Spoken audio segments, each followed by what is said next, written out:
ప్రభు నామమునకు మహిమ కలుగును గాక. ప్రేమైన సోదరి సోదరులారా, కూడి వచ్చిన మీ అందరికీ దేవుని పేరట వందనములు తెలియజేస్తూ ఉన్నాను.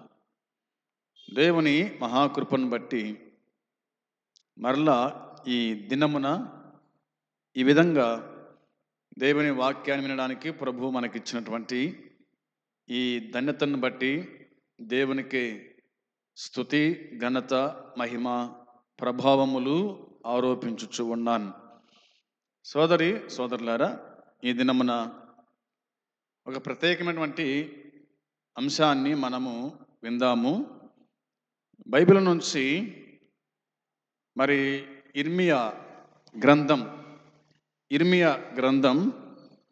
35వ అధ్యాయము. ఇర్మియా గ్రంథం 35వ అధ్యాయము 6వ వచనము చదువుదాం.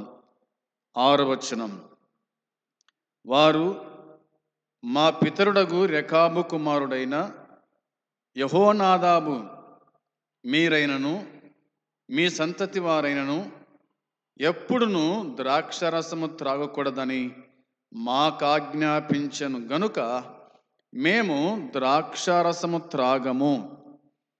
ప్రార్థన చేసుకుందాం.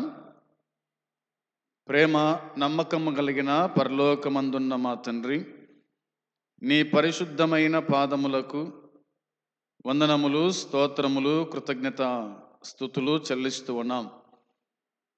దేవా, ఈ దినము నీ సన్నిధి మాకు ఇచ్చినందుకై స్తోత్రములు. కూడి వచ్చిన వారిని దీవించండి, ఆశీర్వదించండి. ఈ మైకు ద్వారా వింటున్న వారిని దీవించు తండ్రి, ఆశీర్వదించండి. యూట్యూబ్ ద్వారా వింటున్న వారిని దీవించండి. ఈ నీ మాటలు అర్థం చేసుకొని నమ్మకముగా, విశ్వాసములో, భయముతో, భక్తితో జీవించుటకు నీ కృప అనుగ్రహించి దర్శించుమని, సహాయపడుమని మా ప్రభు అయిన యేసుక్రీస్తు నామంలో స్తుతించి అడిగి వేడుకుంటున్నాము తండ్రి. ఆమేన్. దేవునికి స్తోత్రం. ప్రతి దినము కూడా ఇర్మియా గ్రంథాన్ని నేను చదువుతూ ఉండగా ఎన్నో సంగతులు మొదటి నుంచి చివరి వరకు ఎన్నో సంగతులు మనకు కనిపిస్తాయి.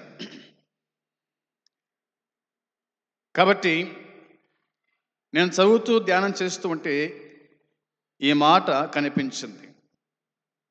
మీరు కూడా ప్రతిదినం ఒక అధ్యాయము చదివి అందులో నీ మాటలు అర్థం చేసుకొని మన ఆత్మీయ జీవితానికి మనము అన్వయించుకునే వారికి ఉండాలని నేను మీకు జ్ఞాపకం చేస్తూ ఉన్నాను. ప్రతి విశ్వాసి చేయాల్సిన పని ప్రార్థన వాక్యం. ఈ ప్రార్థనా వాక్యము సరిసమానంగా ఉండడం వల్ల ఆత్మీయ జీవితంలో ఎంతగానో మనము బలపడతాము. దేవుడు కూడా మనల్ని చూచి ఆయన సంతోషపడతాడు, ఆయన ఆనందపడతాడు అన్న మాట కూడా ఇది వాస్తవం.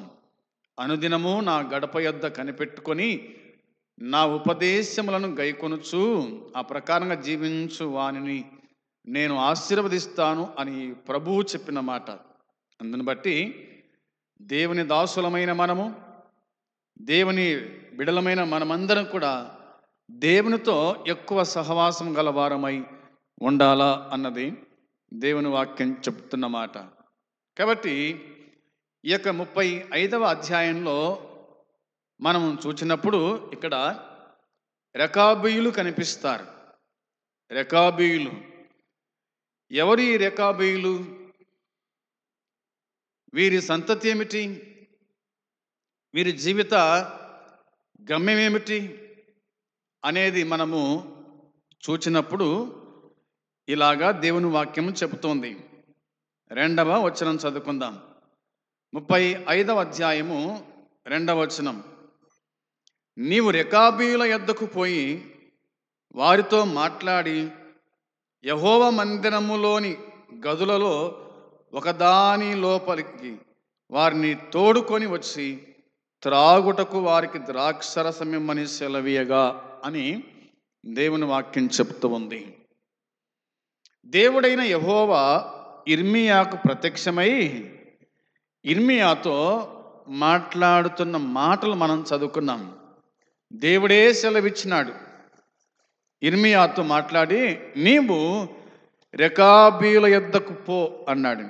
రెకాబీల యొద్దకు పో అని అన్నాడు అనమాట. ఎందుకు పొమ్మన్నాడు ఆయన రెకాబీల యొద్దకు అంటే, వారి యొక్క విశ్వాసము, వారి యొక్క యథార్థత గురించి యూదావారు, యెరూషలేములో కాపురం ఉన్నటువంటి ఇశ్రాయేలు ప్రజలు వారికి అర్థం కావడానికి దేవుడు వీరిని ఏర్పాటు చేసుకున్నట్టుగా మనము చూస్తాం. ఈ రెకాబీలు ఇశ్రాయేలు గోత్రానికి చెందిన వాళ్ళు కాదు. ఇది మనం గుర్తుంచుకోవాల్సిన విషయాలు.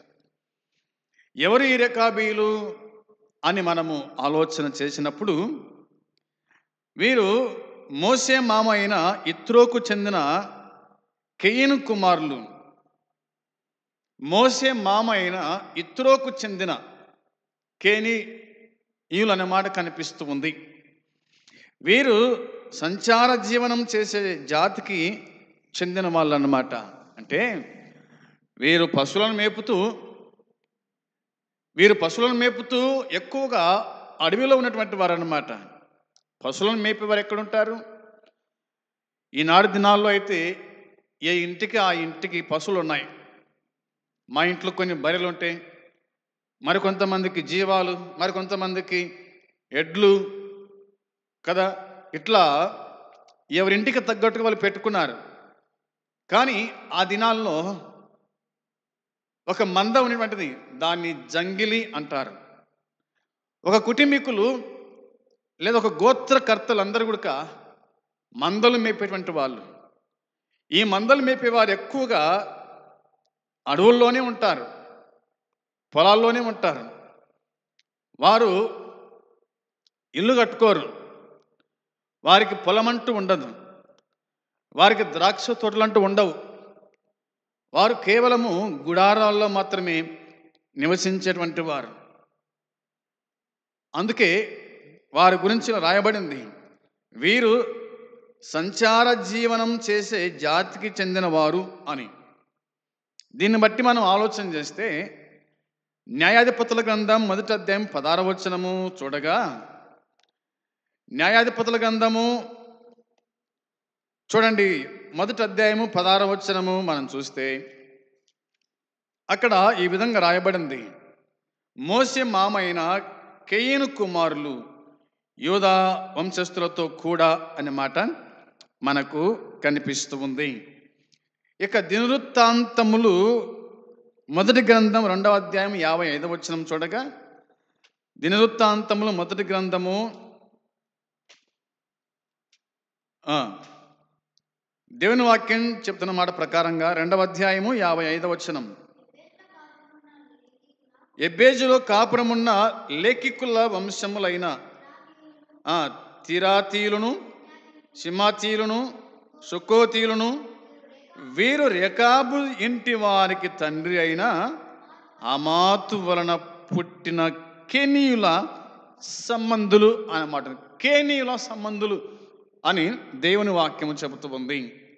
ఎబ్బేజులో కాపురమున్న లేఖికుల వంశములైన అనే మాట కనిపిస్తూ ఉంది. వీరు రెకాబు ఇంటి వారికి తండ్రి అయిన హమాతు వలన పుట్టిన కేనీయులు, వారి సంబంధులు అనేది దేవుని వాక్యమే మనకు జ్ఞాపకము చేస్తూ ఉంది.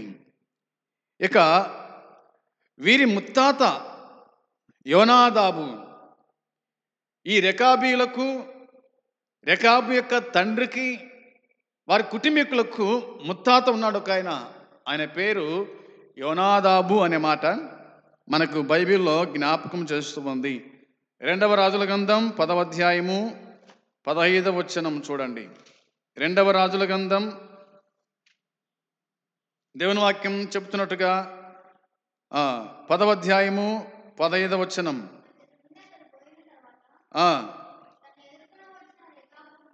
రెకాబు కుమారుడైన యోనాదాబును కనుగొని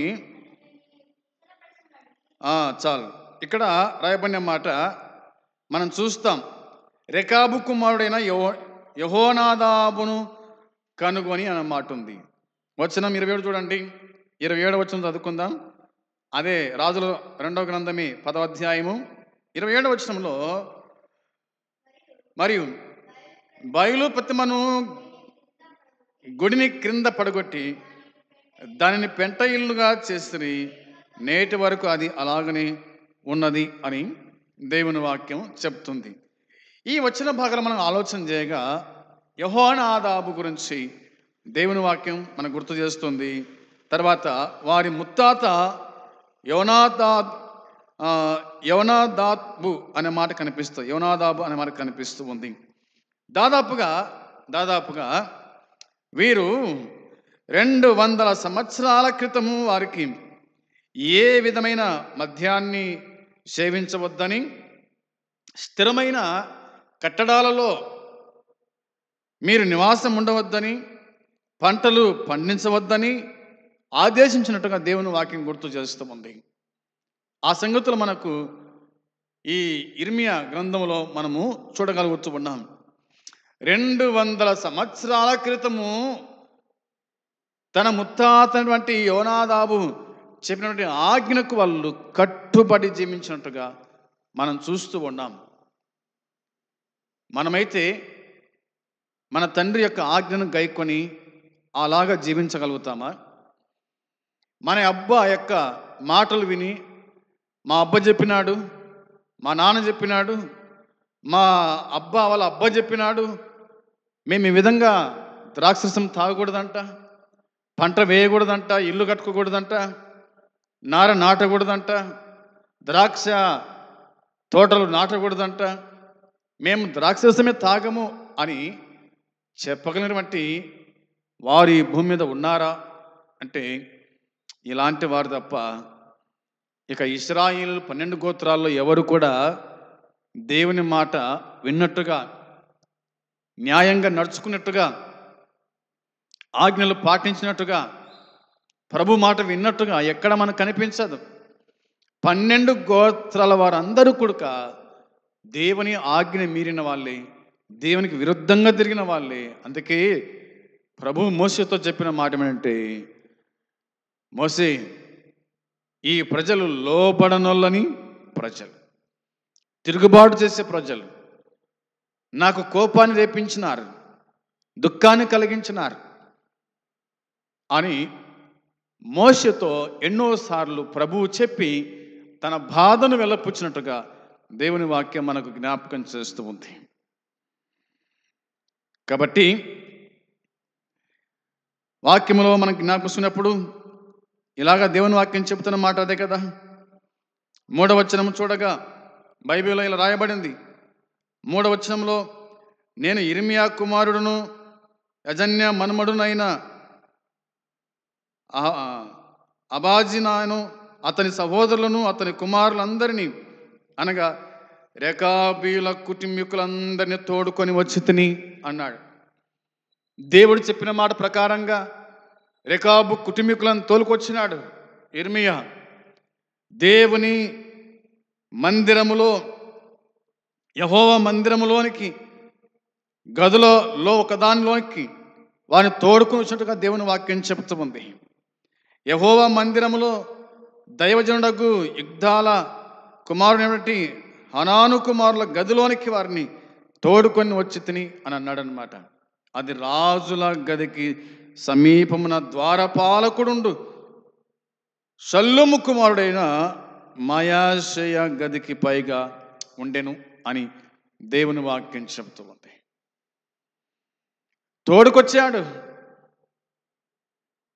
తీసుకొచ్చినట్టుగా దేవుని వాక్యం గుర్తు చేస్తూ ఉంది.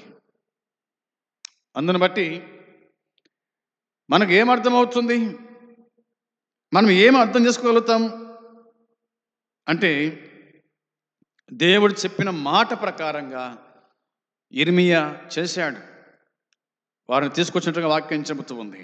చూడండి 5వ వచనం చూడగా ఇలాగ వాక్యం చెబుతుంది. 5వ వచనంలో, నేను రెకాబీల ఎదుట ద్రాక్షరసముతో నిండిన పాత్రలను గిన్నెలను పెట్టి ద్రాక్షరసము త్రాగుడని వారితో చెప్పగా అనే మాట ఉంది. దేవుడు చెప్పిన మాట ప్రకారంగా ఇర్మియా ద్రాక్షరసం సిద్ధపాటు చేసినాడు. దేవుడు ఏ గదిని నిర్మించినాడో ఆ గదికి తీసుకొచ్చినాడు. వారిని కూర్చుండబెట్టి వారి ముందర ద్రాక్షరసం పెట్టి త్రాగండి అని అన్నాడు. ఇప్పుడు దేవుడే చెప్పినప్పుడు మనము తాగకుండా ఉంటామా? దేవుడే మీరు తాగండి, ద్రాక్షరసం తాగండి, మద్యము తాగండి అని చెప్తే తాగరా? పౌలు భక్తుడు అన్నాడు తిమోతి, నీ కడుపు జబ్బు నిమిత్తమై కొంచెం ద్రాక్షరసం పుచ్చుకో అన్నాడు. అన్నంత మాత్రాన పుచ్చుకుంటాడా? అన్నంత మాత్రాన అలవాటు చేసుకుంటాడా? కాదు కదా. పౌలంతటి వాడు చెప్పినాడు తిమోతికి, ఇక మనం దాచి తప్పేముంది అనే వాళ్ళు కూడా లేకపోలేదు. సోదరులారా, పౌలు కంటే దేవుడు గొప్పవాడు కాబట్టి దేవుడు చెప్పాడు రెకాబీలకు తాగమని చెప్పు, వాళ్ళ ముందర పెట్టని చెప్పిన ఇర్మియాతోనికే. కానీ వారు దాన్ని ముట్టినట్టుగా మనం చూడం. దేవుడే ఆజ్ఞాపించినప్పుడు ఏ వ్యక్తి అయినా తాగుతాడు. ఈనాటి దినాల్లో కొంతమంది ఇలా అంటున్నారన్నమాట, మోసే అంతటి వాడే అబద్ధమాడినాడు, దావీదు అంతటి వాడే పాపం చేసినాడు, సంసోన్ అంతటి వాడే పాపానికి లొంగిపోయినాడు, ఇంకా మనమెంత అంటే మనకు దృష్టాంతములుగా ఉండడానికి దేవుడు అటు రాయించినాడు. వారి జీవితాలు పతనమైపోయినాయి, ఆ సంగతి తెలుదా? వారు చేసింది కనపడుతుంది కానీ వారు అనుభవించిన శిక్ష అది నీకు తెలుదా? ఎంత సున్యాసంగా మాట్లాడతారంటే అంత సున్యాసంగా మాట్లాడతారు నేటి విశ్వాసులు, నేటి సేవకులు. అంత సులువుగా తీసుకుంటున్నారు నేటి సేవకులు, విశ్వాసులైన వాళ్ళు కూడా. అది కాదు, మనకు బుద్ధి కలగడానికి దేవుడు గ్రంథములు రాయించినాడు, ఉన్నది ఉన్నట్టు రాయించినాడు ఆయన. నువ్వు అలా చేయకూడదనే కదా, అలా ప్రవర్తించకూడదనే కదా, అలా బతకూడదనే కదా దేవుడు ఆజ్ఞాపించింది. దేవుని వాక్యం మనం పరిశీలన చేయగా ఇలాగా మనము జ్ఞాపకానికి తెచ్చుకుంటూ ఉన్నాం. ప్రభునందు సోదరులారా, లేఖనాలు మనం పరిశీలన చేసినప్పుడు దేవుని వాక్యములో ఇలా మనం గమనించగలుగుతాం. నేను రెకాబీల ఎదుట ద్రాక్షరసముతో నిండిన పాత్రలను గిన్నెలను పెట్టి ద్రాక్షరసము తాగుడని వారితో చెప్పగా అనే మాట కనిపిస్తుంది. వారు తాగారా అంటే తాగలేదు. వారు ఏమన్నారో మనకు వాక్యం చెబుతుంది కదా. 6వ వచనం చూడగా ఇలా వాక్యం చెబుతుంది, వారు మా పితరుడగు రెకాబు కుమారుడైన యెహోనాదాబు మీరైనను మీ సంతతి వారైనను ఎప్పుడును ద్రాక్షరసము తాగకూడదని మాకు ఆజ్ఞాపించను కనుక మేము ద్రాక్షారసము త్రాగము అన్నారు. మేము తాగం అనేది మనకు అర్థమైంది. ఇప్పుడు చూడండి, వాక్యంలో మనం జ్ఞాపకం చేసుకుంటే వచనం 10 చూడండి. 10వ వచనంలో ఇలా రాయబడింది, గుడారములలోనే నివసించుచున్నాము అన్నారు వాళ్ళు. 14వ వచనం చూస్తే 14వ వచనం చివరి లైన్లో మనం జ్ఞాపకం చేసుకుంటే ఇలాగా దేవుని వాక్యం మనకు గుర్తు చేస్తుంది. 14వ వచనంలో ద్రాక్షరసము త్రాగవద్దని రెకాబు కుమారుడైన యోనాదాబు తన కుమారుడు ఆజ్ఞాపించిన మాటకు స్థిరముగా ఉన్నవి. నేటి వరకు తమ పితరుని ఆజ్ఞకు విధేయులై వారు ద్రాక్షారసము త్రాగకున్నారు అని ఉంది. తమ పితరుని ఆజ్ఞకు విధేయులై వారు ద్రాక్షరసం తాగుకున్నారు, విధేయత చూపించినారు. మా పితరుడు ఆజ్ఞాపించినాడు, ఉన్నాడా? లేడు. దాదాపుగా 2200 సంవత్సరాలు, అవునా? దేవుని వాక్యం చెప్తుంది, దాదాపుగా 200 సంవత్సరాల క్రితము వారికి ఆజ్ఞాపించబడినటువంటి ఆ మాట ఇప్పటికి వాళ్ళు పాటిస్తూనే ఉన్నారు. మా పితరుడు ఆజ్ఞాపించాడు. కాబట్టి వారు విధేయత చూపడగా దేవుని వాక్యం చెబుతుంది, విధేయత చూపించినారు. మనము కూడా దేవుని మాటకు విధేయత చూపించేవారుగా ఉండాలి. యేసుక్రీస్తు ప్రభు తండ్రి మాటకు విధేయత చూపించినాడు, విధేయుడైనాడు, తండ్రి ఆజ్ఞను పాటించాడు. ఈ లోకానికి వచ్చాడు, ఈ లోకంలో స్వార్థ ప్రకటించినాడు, అందరినీ బాగు చేసినాడు, చనిపోయిన వారు లేపినాడు, తన రక్తం గార్చి చనిపోయి సమాజపడి తిరిగి లేచినాడు. ఆయన కూడా ఆయన ఆరోహణమై వెళ్ళిపోయాడు.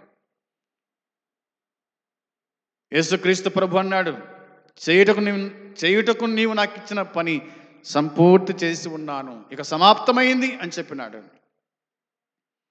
విధేయత నేర్చుకోవాలా, విధేయులం కావాలి అన్నదే దేవుని వాక్యం మనకు జ్ఞాపకం చేస్తుంది అని నేను మీకు గుర్తు చేస్తూ ఉన్నాను. మత్తయి సువార్తలో మనము ఈ విధమైన మాటలు చూడగలుగుతూ ఉన్నాం. ఏమిటి అనగా మత్తయి సువార్త 15వ అధ్యాయము 3వ వచనం చూడగా ఇలాగా మనకు బైబిల్ జ్ఞాపకం చేస్తుంది. చూడండి, మత్తయి సువార్త 15:3 వచనం. 15:3 వచనం రాయబడిన మాట, అందుకు ఆయన,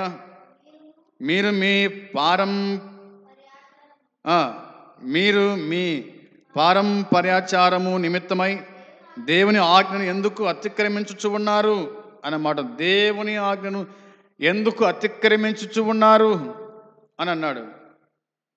9వ వచనంలో రాయబడిన మాట, వేషధారులారా, ఈ ప్రజలు తమ పెదవులతో నన్ను గణపరచుదురు కానీ వారి హృదయం నాకు దూరంగా ఉన్నది.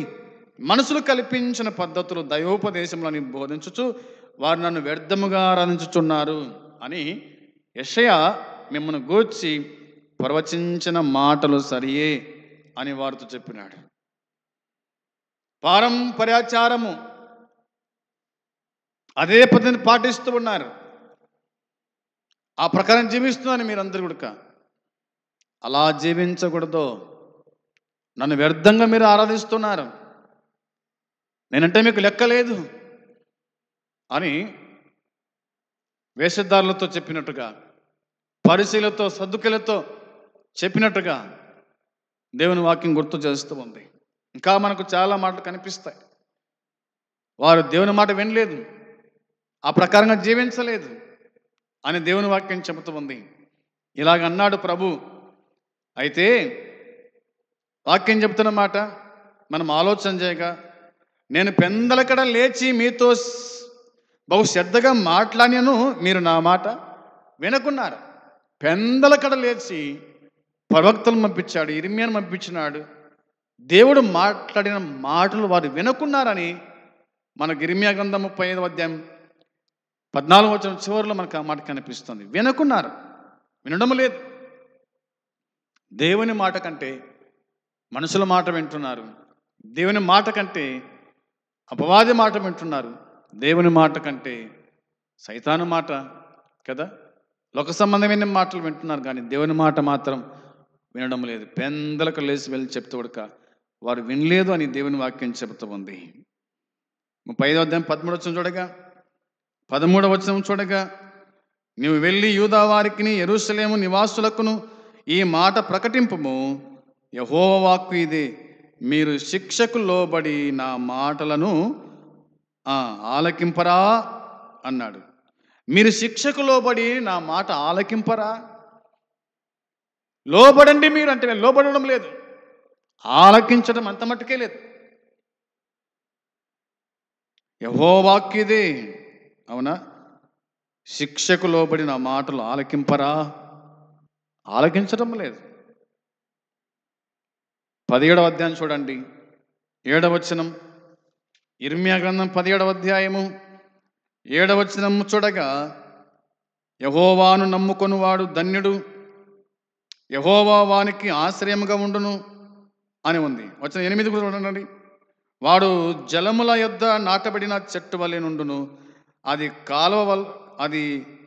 కాలువల ఓరను, దాని వేళ్ళు తన్నును, వెట్ట కలినను దానికి భయపడదు, దాని ఆకు పచ్చగా ఉండునన్నమాట ఉంది. యెహోవాను నమ్ముకున్న వాడు ధన్యుడు, యెహోవానికి ఆశ్రయంగా ఉండును అన్నమాట రాయబడింది. దేవుని నమ్ముకుంటే నువ్వు ధన్యుని అవుతావు, యెహోవానికి ఆశ్రయంగా ఉంటాడు అనే మాట కనిపిస్తూ ఉంది. 25వ అధ్యాయం 3వ వచనం, ఇర్మియా గ్రంథమే 25వ అధ్యాయం 3వ వచనం కూడా మనం చూడగా ఇలాగ దేవుని వాక్యం చెబుతూ ఉంది. ఆమోను కుమారుడును యూదా రాజునైన యోషియా 13వ సంవత్సరం మొదలుకొని నేటి వరకు ఈ 23 సంవత్సరములు యెహోవా వాక్కు నాకు ప్రత్యక్షమవుచు వచ్చెను. నేను పెందలకడ లేచి మీకు ఆ మాటలు ప్రకటించుచు వచ్చినను మీరు వినకపోతిరి అన్నాడు. మీరు వినకపోతిరి. 23 సంవత్సరములు, అవునా? 23 సంవత్సరములట యెహోవా వాక్కు నాకు ప్రత్యక్షమవుచు వచ్చెను. నేను పెందలకడనే లేచి మీకు ఆ మాటలు ప్రకటించుచు వచ్చినను మీరు వినకపోతిరన్నాడు. చూడండి, వాళ్ళు వినలేదంట. ఎంత భయం లేని మనసులో, ఎంత భయం లేని భక్తి లేని మనసులో వీళ్ళు, కృతజ్ఞత లేని మనసులు అని చెప్పుకోవాలి. దేవుని మాట వినాలి కదా, గుర్తు చేసుకోవాలి. సామెతల గ్రంథం 1:24లో, సామెతల గ్రంథం 1:24లో దేవుని వాక్యం చెబుతున్నమాట మనము ఆలోచన చేయగా ఇలాగ దేవుని వాక్యం చెబుతుంది. 1:24, నేను పిలువగా మీరు వినకపోతిరి, నా చేయి చాపగా ఎవరిను లక్ష్య పెట్టకపోయిరి అన్నమాట ఉంది. నేను పిలిస్తే మీరు వినకపోతిరి అన్నాడు. నేను పిలవగా మీరు వినకపోతిరి, నా చేయి చాపగా ఎవరును లక్ష్య పెట్టకపోతిరి అన్నమాట ఉంది. పిలిస్తే పలకకున్నారు. దేవుడు పిలిస్తే పలకడం లేదు, పలికిన కానీ ఆ ప్రకారంగా జీవించేవారు లేరు. ఎన్నిసార్లు దేవుడు పిలిచలేదు. ప్రయాసపడి భారం మోస్తున్న సమస్త జనులారా నా యొద్దకు రండి, నా యొద్దకు రండి, నా యొద్దకు రండి అని పిలిచినా మనము విన్నాము, విన్నగాని పెడచమని పెట్టి వెళ్ళిపోతున్నాము అన్న సంగతి దేవుని వాక్యం చెబుతూ ఉంది. యెషయా గ్రంథం 65:12లో రాయబడిన మాట చూడండి. యెషయా గ్రంథం 65:12లో రాయబడిన మాట మనం ఆలోచన చేయగా దేవుని వాక్యంలో మనం ఇలా చూస్తున్నాం. 12వ వచనంలో, నేను పిలవగా మీరు ఉత్తరమియ్యలేదు, నేను మాట్లాడగా మీరు ఆలకింపక నా దృష్టికి చెడ్డదానిని చేసితిరి, నాకిష్టము కాని దాని కోరితిరి. నేను ఖడ్గమును మీకు అదృష్టముగా నియమించుదును, మీరందరూ వదకు లోనగుదురు అన్నాడు. మీరందరూ కూడా వదకు లోనవుతారు. నేను చెప్తే మీరు వినలేదు, నేను చెప్తే మీరు వినలేదు, పిలవగా ఉత్తరమేకపోతుంది, నేను మాట్లాడగా మీరు ఆలకింపకపోతుంది, నా దృష్టికి చెడ్డదైన దాన్ని చేసినారు. అందుకే వదకు లోనగుదురు అన్నాడు అన్నమాట. వదకు లోనగుదురు. ఒక జంతువు ఏ విధంగా వదకు లోనవుతుందో ఆ విధంగా మీరు కూడా లోనవుతారు, జాగ్రత్త అని దేవుడు చెప్పిన మాట ఇక్కడ గుర్తు చేసుకుంటూ ఉన్నాం. ప్రియమైన వారలారా, 66వ అధ్యాయం 4వ వచనం చూడగా, 66వ అధ్యాయం 4వ వచనం చూడగా దేవుని వాక్యం చెబుతున్న మాట అదే కదా. నేను పిలిచినప్పుడు ఉత్తరమిచ్చువాడు ఒక్కడును లేకపోయాను, నేను మాట్లాడినప్పుడు వినువాడు ఒక్కడును లేకపోయాను, నా దృష్టికి చెడ్డదైన దాన్ని చేసిరి, నాకు ఇష్టం కాని దాన్ని కోరుకొనిరి, కావున నేనును వారిని మోసముతో ముంచుదును అన్నాడు. నేను మోసముతో ముంచుదును, త్రోసివేయు మీ స్వజనులను అనే మాట కనిపిస్తుంది. కాబట్టి నేనును వారిని మోసంతో నింపు అన్నాడు. వారు భయపడు వాటిని వారి మీదకి రప్పిస్తా. మీరు దేనికి భయపడతారో వాటిని రప్పిస్తా అని అన్నాడు అన్నమాట. అందుకోసమే ఈ ప్రజలు వినకపోయిరి అనే మాట ఉంది. నేను పెందలకడ లేచి మీతో బహు శ్రద్ధగా మాట్లాడి మీరు వినకపోతిరి అని ఇశ్రాయేలు గురించి, యూదా వారి గురించి ఈ 35వ అధ్యాయం 14వ వచనం మనం చూడగలుగుతూ ఉన్నాం. కనీసం ఇప్పుడైనా దేవుని మాట విని ఆ ప్రకారంగా జీవిస్తే మనం ధన్యులమవుతాం. రకాబీలు వారి పితరుని యొక్క ఆజ్ఞను వారు మీరలేదు, అతని మాట విన్నారు, ఆ ప్రకారం జీవించారు. వారి గురించి దేవుని వాక్యం చెప్తున్న మాట, మేము త్రాగము అన్నారు. మేము తాగం, ఎందుకంటే మా పితరుడు మాకు ఆజ్ఞాపించినాడు కాబట్టి మేము తాగం అని అన్నారు. మంచిది. ఇక మిగతా విషయాలు మళ్ళీ మనం ధ్యానం చేసుకుందాం. మన జీవితంలో ఎలాగ మనం ఉండాలనో దేవుని మాట విని ఆ ప్రకారం జీవిస్తే దేవుడు మనకు నిత్య జీవం ఇస్తాడు. అలా కాకుండా ఇష్టానుసారం బతుకుతే గనుక నిత్య నరకం, అగ్నిగుండం, జీవితం పాడైపోతుంది, బతుకు పాడైపోతుంది. 10 మందిలో మనం ఆరాటపడతాం. కాబట్టి దేవుని మాట ప్రకారంగా జీవించి బ్రతుకుదాం. అట్టి కృపా దేవుడు మనకు అనుగ్రహించును గాక. ఆమేన్. ప్రార్థన చేసుకుందాం. పరలోకమందున తండ్రి, నీ పరిశుద్ధమైన పాదములకు వందనాలు, స్తోత్రములు, కృతజ్ఞతాస్తుతులు చెల్లిస్తున్నాము నాయన. చెప్పబడిన వాక్యం దీవించి ఆశీర్వదించండి. ఎంతమంది ఈ వాక్యాన్ని వినగలిగిరో వారి జీవితాల్లో కార్యము జరిగించి ప్రతిఫలం దయచేసి కాపాడి సహాయపడమని మీకు అప్పగించుకుంటూ యేసయ్య నామములో ప్రార్థిస్తున్నాము తండ్రి. ఆమేన్. పరలోకమందున తండ్రి ప్రేమ, మన ప్రభువైన యేసుక్రీస్తు కృప, పరిశుద్ధాత్మ సన్నిధి సహవాసం కూడి వచ్చిన మనకు సకల పరిశుద్ధులకు ఇప్పుడు ఎల్లప్పుడు సదాకాలము తోడై ఉండునుగాక. ఆమేన్. అందరికీ వందనాలు.